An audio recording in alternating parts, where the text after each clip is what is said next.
Nah, jadi di sini saya akan mempresentasikan 3 ide yang kami buat dari kelompok 1. Nah, dimulai dari ide yang pertama, yaitu adalah task reminder. Nah, jadi di era digital saat ini, banyak orang yang mengalami kesulitan dalam mengatur waktu dan juga tugas sehari-hari mereka, terutama di kalangan mahasiswa, pelajar, dan lain sebagainya. Nah, dengan banyak tugas dan juga tanggung jawab yang harus diingat, jadi mudah bagi detail penting untuk terlewatkan.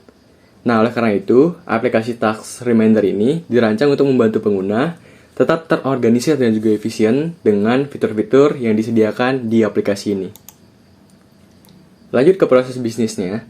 Yang pertama itu ada pendaftaran pengguna. Jadi, pengguna akan mendaftarkan akun mereka dengan menggunakan email atau nomor telepon dan dapat membuat profil. Yang kedua ada pembuatan tugas. Nah, jadi aplikasi ini akan menyediakan pengguna fitur untuk memasukkan tugas-tugas dan juga detail seperti judul, deskripsi, dan juga deadline serta prioritas yang akan mereka masukkan ke tugas mereka. Yang ketiga ada pengingat dan notifikasi. Jadi aplikasi ini akan memberikan pengingat otomatis melalui notifikasi sebelum waktu, tempo, atau deadline tugas yang dibuat oleh pengguna. Yang keempat, ada pembaruan status tugas. Jadi, pengguna dapat memperbarui status tugas, seperti tugasnya itu sudah selesai, atau tertunda, atau batal dikerjakan. Selanjutnya, yang kelima, ada berbagi tugas.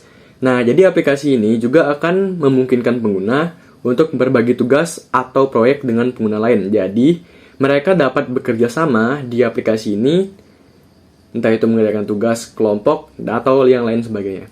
Nah, selanjutnya yang keenam ada kategori tugas. Jadi, pengguna dapat mengatur tugas berdasarkan kategori, seperti tugas seperti pekerjaan, sekolah, atau pribadi, dan lain sebagainya. Nah, untuk mengorganisir tugas yang mereka akan buat.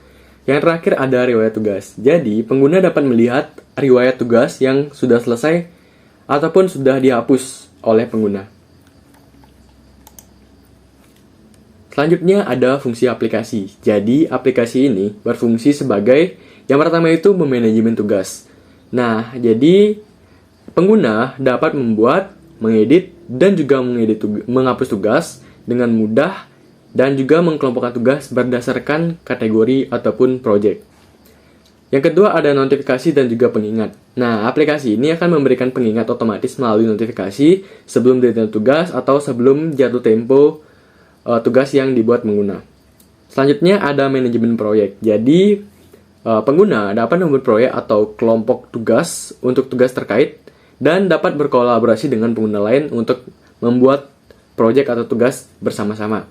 Selanjutnya ada pencarian dan juga filtering. Nah, jadi aplikasi ini berfungsi sebagai pencarian untuk menemukan tugas tertentu dengan fasilitas filtering berdasarkan kategori, tanggal, prioritas, ataupun judul atau tugas yang akan dicari. Yang terakhir ada riwayat. Nah, ini tuh akan menampilkan riwayat tugas yang sudah dihapus atau yang sudah selesai. Lanjut. Selanjutnya ada fasilitas dari aplikasi ini. Yang pertama itu ada profil pengguna. Nah, pengguna dapat membuat profil mereka untuk bisa menggunakan aplikasi. Nah, pengguna juga bisa mengedit profil di aplikasi ini. Yang kedua ada kolaborasi. Jadi, aplikasi ini akan memungkinkan pengguna untuk berbagi tugas atau project dengan pengguna lain. Selanjutnya ada pencarian dan juga filtering. Nah, pencarian dan filtering ini berdasarkan kategori, tanggal, atau prioritas untuk mengakses informasi tugas dengan mudah. Selanjutnya yang keempat ada prioritas dan juga kategori. Jadi aplikasi ini memungkinkan pengguna untuk menetapkan prioritas untuk setiap tugas serta mengkelompokkan berdasarkan kategori atau label. Nah, yang kelima ada fitur pencatatan. Nah, dengan fitur pencatatan ini pengguna dapat mencatat ataupun mengisi catatan di tugas yang sedang dikerjakan untuk referensi atau lain sebagainya. Nah, pengguna juga bisa memasukkan lampiran seperti file ataupun gambar. Lanjut, yang terakhir ada notifikasi dan juga pengingat. Nah, ini tuh akan memberikan pengingat otomatis melalui notifikasi sebelum jatuh tempo atau deadline tugas. Nah, adapun keunggulan dari aplikasi ini yaitu adalah yang pertama ada kolaborasi tim. Jadi aplikasi ini akan memfasilitasi pengguna untuk berkolaborasi secara tim. Jadi pengguna dapat berbagi tugas dan juga pekerjaan dengan rekan tim yang dapat meningkatkan efisiensi dan juga kerjasama. Lanjut ada fitur pencatatan. Jadi aplikasi ini akan menyediakan fitur pencatatan dan juga lampiran file yang memungkinkan pengguna menyimpan informasi tambahan terkait tugas. Yang ketiga ada fleksibilitas. Jadi pengguna dapat menyesuaikan pengaturan seperti notifikasi atau nada dering dari aplikasi ini sesuai dengan preferensi dari pengguna. Lanjut yang terakhir ada aksesibilitas on the go. Jadi ini memungkinkan pengguna mengelola tugas dari mana saja dan menerima notifikasi secara real time untuk memastikan tidak ada tugas yang akan terlewatkan. Nah, baik, sekian ide pertama dari kelompok 1. Selanjutnya saya akan lanjut ke ide yang kedua. Nah, jadi ini adalah ide kedua dari kelompok 1, yaitu adalah Mobiren. Nah, jadi aplikasi Mobiren ini dirancang sebagai respon terhadap dinamika kebutuhan transportasi yang sangat meningkat. Contohnya di Bali, yaitu daerah wisata yang sangat memerlukan transportasi mobil. Nah, di mana mobilitas yang sangat tinggi dan juga permintaan akan penyewaan mobil yang fleksibel ini telah menjadi kunci dalam gaya hidup di era modern saat ini. Jadi melihat peluang dalam perkembangan teknologi, aplikasi ini bertujuan untuk memberikan pengalaman penyewaan mobil yang lebih baik melalui antarmuka mobile yang user-friendly, serta ada sistem pencarian dan layanan pelanggan yang responsif dengan berfokus pada keamanan dan juga pemantauan. Adapun proses bisnisnya, yang pertama itu registrasi pengguna. Nah, sebelum menggunakan aplikasi, pengguna akan membuat akun untuk bisa menggunakan aplikasi ini. Yang kedua ada pesan mobil. Jadi, pilihan mobil yang komprehensif dengan deskripsi, gambar, dan juga harga sewa, dan pengguna dapat memilih tanggal dan juga waktu sewa serta lokasi pengambilan mobil. Yang ketiga ada hasil identifikasi. Nah, setelah pemilihan mobil, sistem atau aplikasi ini akan memberikan ringkasan pesanan, verifikasi detail pesanan, dan juga pemilihan opsi pembayaran. Yang keempat ada pembayaran.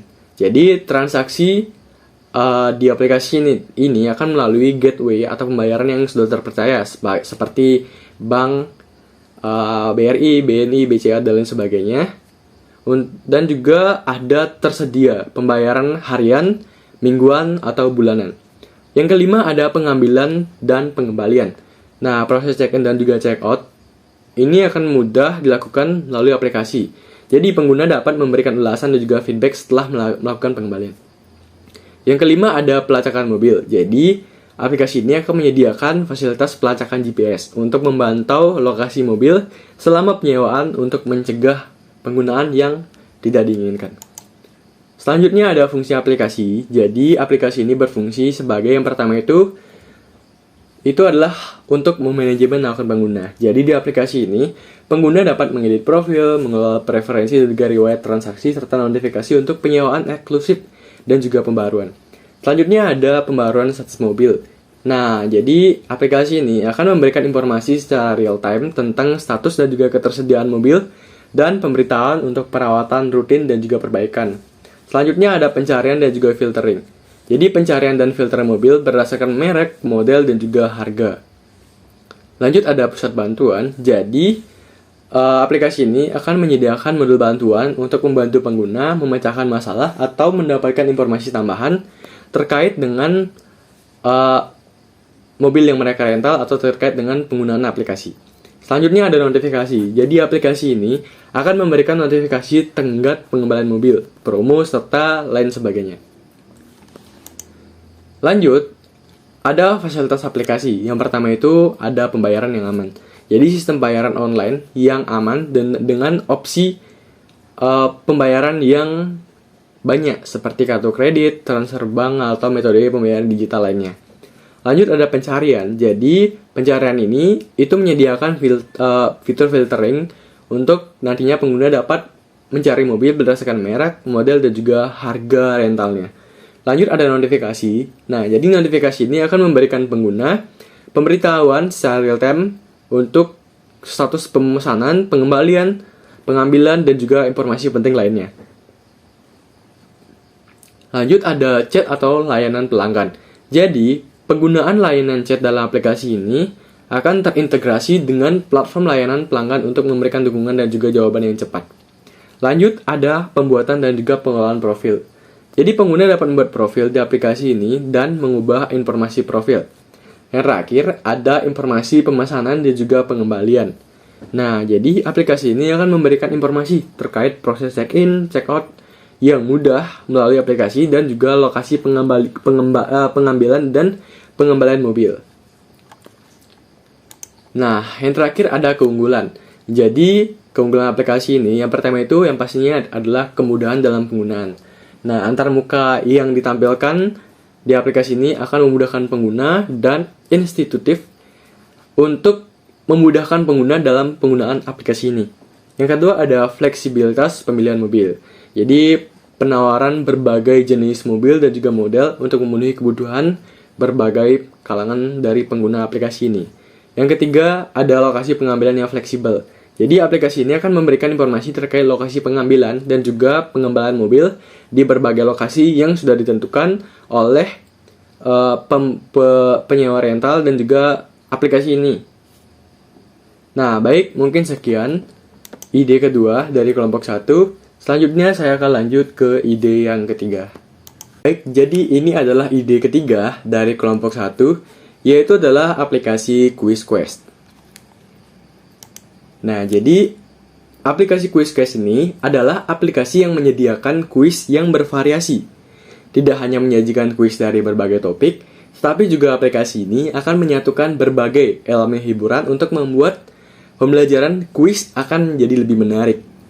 Jadi dengan pemilihan kuis yang luas, mulai dari pengetahuan umum, hingga topik khusus seperti film, musik, dan lain sebagainya, yang digemari di era saat ini. Jadi kuis-kuis ini akan memberikan fleksibilitas kepada pengguna untuk menyesuaikan pengalaman pembelajaran sesuai dengan preferensi dan juga tingkat pengetahuan dari pengguna. Adapun proses bisnisnya, yang pertama itu pendaftaran pengguna. Jadi pengguna akan mendaftar menggunakan email atau media sosial untuk membuat akun di aplikasi ini. Yang kedua, pemilihan topik. Nah, pengguna akan dapat memilih topik atau kategori yang ingin diikuti untuk melakukan kuisnya. Yang ketiga, ada pemilihan level kesulitan. Nah, pengguna dapat memilih level kesulitan mulai dari yang sedang hingga yang sulit. Jadi, pengguna dapat memilih level-level yang ingin mereka kerjakan. Yang keempat ada pengerjaan kuis. Nah, pengguna akan dapat menjawab serangkaian kuis pertanyaan dalam batas waktu yang telah ditentukan. Yang kelima ada pemberian skor. Jadi setelah menyelesaikan kuis, skor yang diberikan kepada pengguna itu berdasarkan jumlah jawaban yang benar dan waktu yang dihabiskan. Yang keenam ada pembaruan kuis. Jadi aplikasi ini akan secara berkala memperbarui kuis dan dengan pertanyaan yang terbaru dan konten terkini. Yang ketujuh ada pembaruan poin atau reward. Jadi poin atau reward yang diberikan kepada pengguna ini berdasarkan performa dari pengguna, seberapa banyak yang benar atau secepat mana pengguna menjawab kuis yang mereka kerjakan. Yang terakhir ada leaderboard. Jadi terdapat leaderboard yang menampilkan peringkat pengguna berdasarkan skor yang paling tinggi. Adapun fungsi aplikasinya, yang pertama itu pertanyaan yang bervariasi. Jadi, aplikasi ini akan menyediakan pertanyaan dari berbagai topik untuk meningkatkan variasi dan juga menarik berbagai minat dari pengguna. Yang keempat ada level kesulitan. Nah, aplikasi ini akan menyediakan berbagai opsi pilihan level kesulitan untuk memenuhi berbagai tingkat pemahaman dari masing-masing pengguna. Yang ketiga ada poin dan juga reward system. Jadi pengguna akan mendapatkan poin atau reward. Nah, ini untuk meningkatkan keterlibatan dari pengguna dan memberikan insentif untuk pengguna. Yang kelima ada notifikasi. Nah, aplikasi ini akan mengirimkan notifikasi kepada pengguna untuk mengingatkan mereka tentang kuis terbaru atau peringkat terbaru dari leaderboard. Yang keenam adalah menghubungkan antar pengguna. Jadi, pengguna dapat battle dengan pengguna lainnya. Nah, jadi aplikasi ini akan menyediakan fitur battle agar setiap pengguna dapat bermain dengan pengguna lainnya. Yang ketujuh ada pembaruan yang berkala. Jadi aplikasi ini akan memastikan pembaruan konten berkala, seperti pertanyaan yang terbaru dan lain sebagainya, untuk menjaga keberlanjutan minat dari pengguna. Selanjutnya ada fasilitas dari aplikasi ini. Yang pertama itu profil pengguna. Jadi pengguna dapat membuat profil di aplikasi ini. Ada notifikasi agar nantinya pengguna dapat mendapatkan notifikasi dari aplikasi tentang ajakan bermain dari pengguna lain atau kuis terbaru dan lain sebagainya. Yang ketiga ada saran kuis. Jadi sistem akan memberikan saran kuis berdasarkan preferensi dan juga sejarah penggunaan kuis dari pengguna. Yang keempat, ada forum pengguna. Jadi, pengguna akan dapat mengobrol dengan pengguna lainnya lewat forum diskusi di aplikasi ini. Yang terakhir, ada tutorial quiz. Jadi, aplikasi ini akan menyediakan tutorial atau penunjuk singkat untuk membantu pengguna memahami cara menjawab pertanyaan. Yang terakhir, ada keunggulan dari aplikasi ini. Yang pertama, yaitu adalah topik yang bervariasi. Jadi aplikasi ini akan menyediakan kuis dari berbagai topik, yaitu topik yang menarik pengguna dengan minat yang berbeda. Yang kedua, prestasi dan juga penghargaan. Jadi menyediakan prestasi dan juga penghargaan yang dicapai seperti poin dan juga lencana kepada pengguna. Yang ketiga, kemudahan dalam penggunaan. Jadi desain termuka di aplikasi ini akan dibuat secara sederhana dan juga intuitif untuk membuat pengalaman pengguna yang lebih baik. Yang keempat ada komunitas pengguna. Jadi, aplikasi ini akan menyediakan forum atau ruang obrolan untuk membangun komunitas pengguna yang dapat berbagi pengalaman dan juga rekomendasi kuis-kuis yang menarik untuk dijawab. Yang terakhir ada pilihan level kesulitan. Jadi, aplikasi ini akan menyediakan level kesulitan untuk memenuhi kebutuhan pengguna dari berbagai tingkat pengetahuan. Baik, mungkin sekian ide ketiga dari kelompok 1. Akhir kata, saya ucapkan terima kasih.